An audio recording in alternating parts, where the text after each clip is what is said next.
బకాయిలు చెల్లించే వరకు పోరాడుతాం. బకాయి పడ్డ ఆర్థిక బకాయిలన్నీ చెల్లించే వరకు పోరాడుతాం. మెరుగైన వైద్యం అందించే వరకు పోరాడుతాం. మెరుగైన వైద్యం అందించే వరకు పోరాడుతాం. సిపిఎస్ విధానాన్ని రద్దు చేసే వరకు పోరాడుతాం. సిపిఎస్ విధానాన్ని రద్దు చేసే వరకు పోరాడుతాం. జిందాబాద్ యూటీఏ, వర్ధిల్లాలి ఆంధ్రప్రదేశ్ ఐక్యోపాధ్యాయ ఫెడరేషన్, వర్ధిల్లాలి ఆంధ్రప్రదేశ్ ఐక్యోపాధ్యాయ ఫెడరేషన్. అందరికీ నమస్తే. మనతో పాటు అల్లూరి సీతారామరాజు జిల్లా యూట్యూబ్ అధ్యక్షులు ఈరోజు అరకు నియోజకవర్గంలో కూటమి రాష్ట్ర ప్రభుత్వము ఉపాధ్యాయులకు ఇచ్చిన హామీ నెరవేర్చలేదనేసి ఆందోళన చేపడుతున్నారు. దీక్షలో పాల్గొన్నటువంటి జిల్లా అధ్యక్షులు గౌరవ రఘునాథ్ సార్కి నమస్కారం అండి.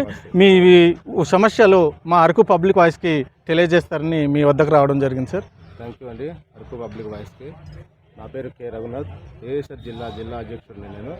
అయితే ఈరోజు ఒకరోజు నిరాహార దీక్ష అసెంబ్లీ నియోజక పరిధిలో రాష్ట్రం అంతటా జరుగుతుంది. అవును సార్. ప్రధానమైన డిమాండ్స్ ఏంటంటే ప్రభుత్వం ఏదైతే హామీ ఇచ్చిందో ప్రతిపక్షంలో ఉన్నప్పుడు ఎలక్షన్ సమయంలో మేము అధికారంలో వస్తే సకాలానికి డిఏ ఇస్తాం, సకాలంలో పిఆర్సీ ఇస్తాం, ఎటువంటి ఇబ్బంది లేదు, గతంలో ఉన్న బకాయిలన్నీ కూడా ఒక రూట్ మ్యాప్ వేసి దాన్ని మీకు తీరుస్తామని చెప్పినటువంటి ప్రభుత్వం ఈరోజు ఇది 3వ సంవత్సరాలుగా అడుగుపెట్టింది. మూడు కూటమి ప్రభుత్వం అయినప్పటికీ ఏ ఒక్క సమస్య కూడా వాళ్ళ హామీ ఇచ్చినటువంటి ఏ ఒక్క సమస్య కూడా పరిష్కారం కాలేదు. ఈరోజు వరకు పిఆర్సీ కమిషన్ ఏర్పాటు చేయలేదు. అదేవిధంగా సుమారు 3 సంవత్సరాలు దాటి వస్తుంది పిఆర్సీ పూర్తయి. 2023లో ఇవ్వాల్సిన పిఆర్సీ ఈరోజు 2026కు వచ్చింది. అయినప్పటికీ పిఆర్సీ కమిషన్ ఊసేలేదు, కమిషన్ యొక్క ఊసలేదు. కనీసం ఈ గ్యాప్లో ఐఆర్ ఇద్దాం అనేటువంటి ఆలోచన కూడా లేదు. మరి మేము అనేక సార్లు ప్రాతినిధ్యం చేయడం జరిగింది యూటీఎఫ్గా. మరి గతంలో కూడా 3.2, 1.0, 2.0 అనేటువంటి పేరుతో కార్యక్రమాలు చేసిన రణభేరి పేరుతో మరి ప్రభుత్వం స్పందించలేదు. ఎట్టకేలకు ఎన్నో పోరాటాలు చేసిన తర్వాత ఇవ్వాల్సిన 4 డిఏల్లో ఒక డిఏ మాత్రం ఇచ్చింది.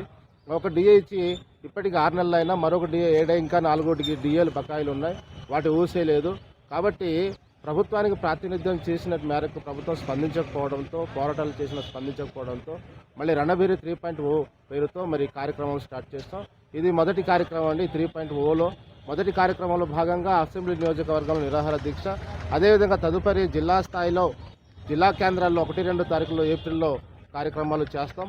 అయినప్పటికీ ప్రభుత్వం స్పందించకపోతే మరి మన విజయవాడలో రాష్ట్ర స్థాయిలో సెక్రటేరియట్ను ముట్టడి చేసేటువంటి కార్యక్రమం ఉంది. కాబట్టి ప్రభుత్వం స్పందించి ఏదైతే మాట ఇచ్చిందో ఆ మాట మేరకు ప్రభుత్వ ఉద్యోగులకు, ఉపాధ్యాయులకు, కార్మికులకు రావాల్సినటువంటి ఆర్థిక బకాయిలను వెంటనే చెల్లించాలి, డిఏలను చెల్లించాలి, పిఆర్సీని చెల్లించాలి, పిఆర్సీ కమిటీ వేయాలని చెప్పి మేము డిమాండ్ చేస్తూ ఈరోజు కార్యక్రమాన్ని కొనసాగిస్తున్నాం.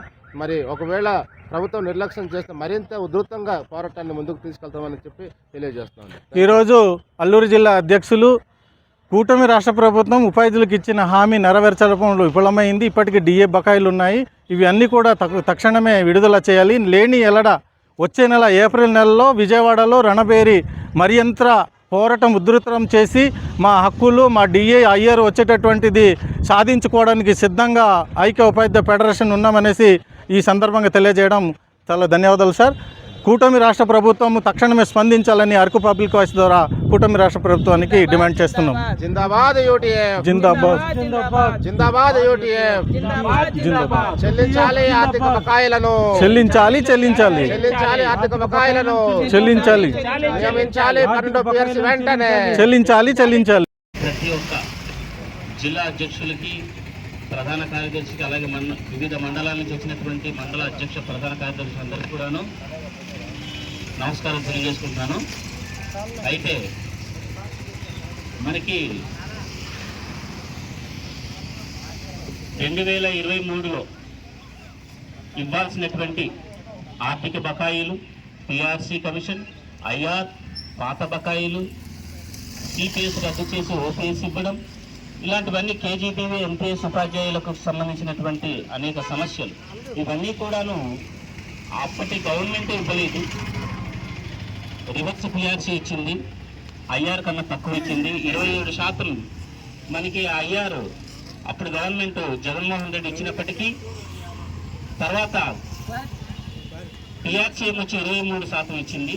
ఇది అత్యంత బాధాకరమైనటువంటి విషయం.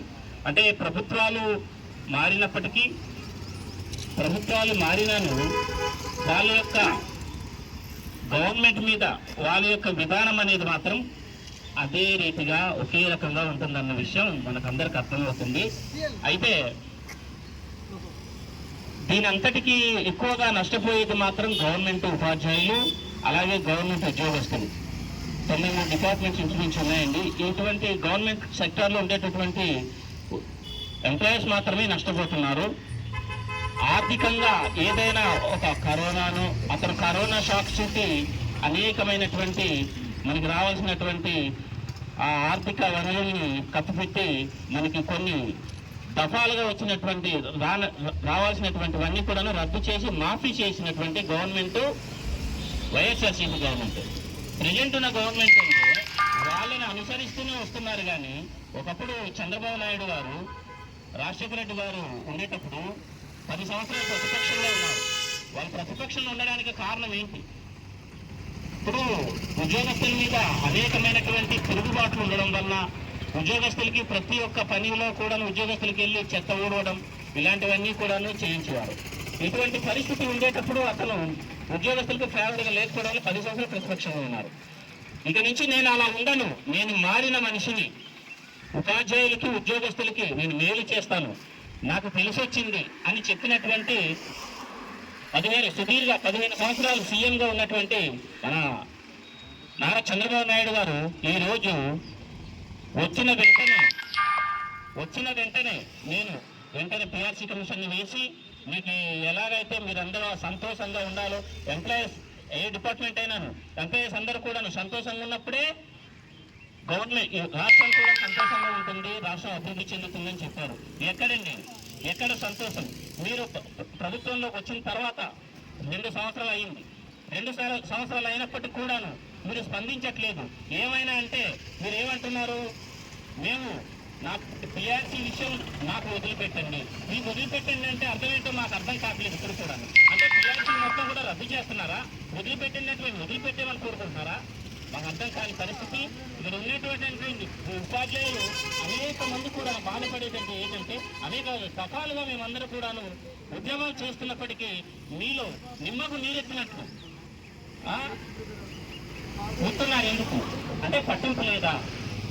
ఉపాధ్యాయులు ఉద్యోగస్తుల జోలికి వస్తే గవర్నమెంట్లో ఏ స్థితిలో వెళ్ళిపోయాయో మీకన్నా ఎక్కువగా తెలిసినటువంటి ప్రజలకు ముందుకు వెళ్ళేటటువంటి రాజకీయవేత్త, రాజకీయ నాయకులు మీకంటే తెలియగలరు ఈ దేశంలోనే ఎవరు లేరు.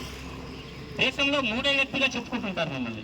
అటువంటి మీరు ఉపాధ్యాయుల్ని ఉద్యోగస్తులను ఎందుకు అన్యాయం చేస్తున్నారు? సూటిగా మేము మా అందరి పక్షాన మేము ప్రశ్నిస్తున్నాం. ఎందుకంటే ఈ రకమైనటువంటి వాతావరణం ఉంటే తర్వాత వచ్చేటటువంటి జనరేషన్స్ అందరూ ఒక ఉద్యోగస్తులు ఉపాధ్యాయులకు ఇప్పటికే ముందు గవర్నమెంట్ మాకందరికి కూడాను బెల్ట్ షాపుల్లో రకరకాలైనటువంటి పాకీ పనులు చేయించినటువంటి గవర్నమెంట్. మీరు కూడాను యాప్లు తగ్గిస్తానన్నారు. యాప్లు ఒకే యాప్లో ఇప్పులుగా అంటే స్పెసిఫికేషన్స్ పెరిగాయి. యాప్ ఒకటే స్పెసిఫికేషన్స్ పెరుగుతున్నాయి. మరి దీనివల్ల మాకు నష్టమే కదా.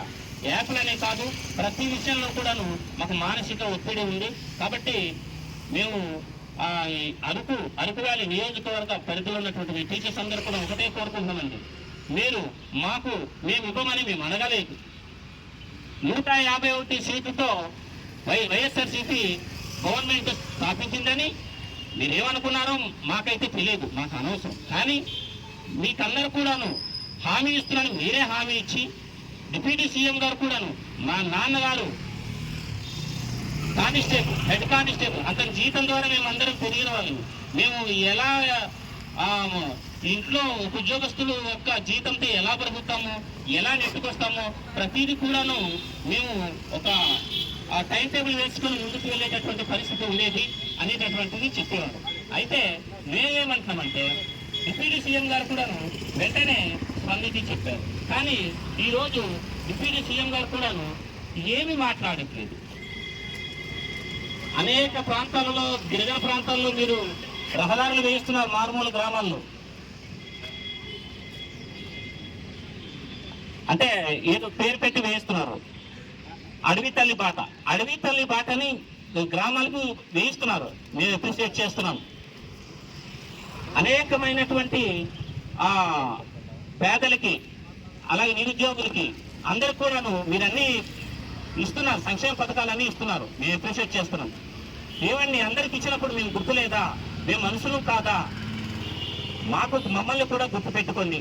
ఎందుకంటే మేము మనుషులమే. మేము బాగుంటేనే గవర్నమెంట్ బాగుంటుందని చెప్తారు పదే పదే. కానీ తీరా అధికారంలోకి వచ్చిన తర్వాత మమ్మల్ని తొక్కుపెట్టి మేమేం చేసినాము పిచ్చోడ్లా చూస్తున్నారు. గవర్నమెంట్ ఉద్యోగులు అంటే మీకు పిచ్చోళ్ళలా కనిపిస్తున్నారు. దయచేసి ముఖ్యమంత్రి గారికి, మంత్రి మండలికి, వీళ్ళందరికీ కూడాను, ఆ యొక్క బృందానికి అందరికీ కూడాను మా యొక్క విన్నపం ఏంటంటే మీరు సకాలంలో స్పందించి మాకు రణబేరి 1, రణబేరి 1.0, రణబేరి 2.0, 3.0 ఇలా ఎన్ని పాయింట్లు మేము చేసినా సరే మీ స్పందన కరువు అవుతుందని మేము అప్పుడు అర్థం చేసుకున్నాము.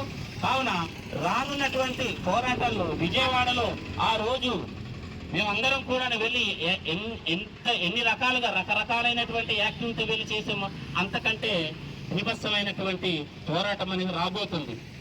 కాబట్టి మీరు వెలుగు కలిగి మా ఉద్యోగస్తుల యొక్క సమస్యలను మీరు అర్థం చేసుకొని తొందరగా మా ఉద్యోగస్తులందరికీ కూడాను న్యాయం చేయాలని కోరుకుంటూ ఇక్కడికి ఇచ్చేసినటువంటి నియోజకవర్గ పరిధిలో వచ్చినటువంటి అన్ని మండలాల ప్రధాన కార్యదర్శులు అందరికీ కూడా నమస్కారం తెలియజేసుకుంటూ ఇక్కడితో నా ప్రసంగాన్ని ముగిస్తున్నాను. Thank you.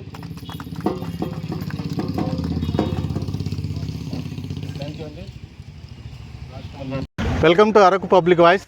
ఈరోజు యూటీఎఫ్ 3.0 నిరాహార ఉపాధ్యాయ సమస్యలు కూటమి రాష్ట్రం ప్రభుత్వము అధికారం చేపట్టి 2 సంవత్సరాలైంది.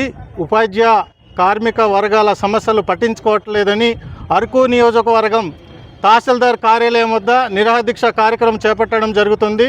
యూటీఎఫ్ నేత రాష్ట్ర కార్యదర్శి గౌరవ వి మహేశ్వరరావు ద్వారా మరిన్ని సంవత్సరము అడిగి తెలుసుకోవడానికి మీ అందుబాటులో నేను అరకు పబ్లిక్ వాయిస్ ప్రతినిధి పాచిపెంట చిన్నస్వామి ఉన్నాను. నమస్కారం సార్.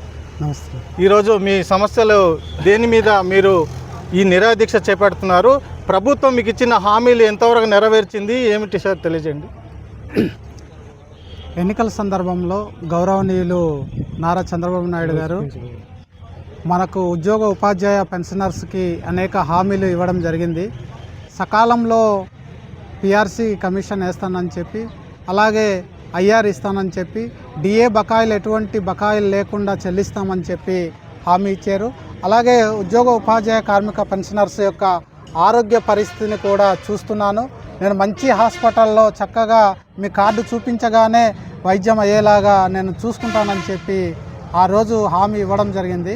అదే హామీని అమలు చేయమని ఈరోజు ఆంధ్రప్రదేశ్ ఐకోపాధ్యాయ ఫెడరేషన్ రాష్ట్ర వ్యాప్తంగా అన్ని నియోజకవర్గ స్థాయిలో మరి దీక్షను చేపట్టడం జరిగింది. కాబట్టి మరి ఈ దీక్ష దేనికోసం అంటే ప్రత్యేకించి ఉపాధ్యాయులకి 2023 జూలై నాటికి పిఆర్సీ అనేది ఇంప్లిమెంట్ కావాలి. కానీ నేటికి 3 సంవత్సరాలు అయిపోతుంది, కానీ పిఆర్సీ అనేది ఇంప్లిమెంట్ కాలేదు. అలాగే డిఏలు కూడా ఏమీ ఇవ్వలేదు. కాబట్టి ఆర్థికంగా ఉద్యోగ ఉపాధ్యాయ కార్మిక పెన్షనర్స్ చాలా ఇబ్బందులు పడుతున్నారు. అందుకనే తక్షణమే ప్రభుత్వం పిఆర్సీ కమిషన్ని వేయాలని చెప్పి డిమాండ్ చేస్తూ ఈరోజు దీక్షను చేస్తున్నాం.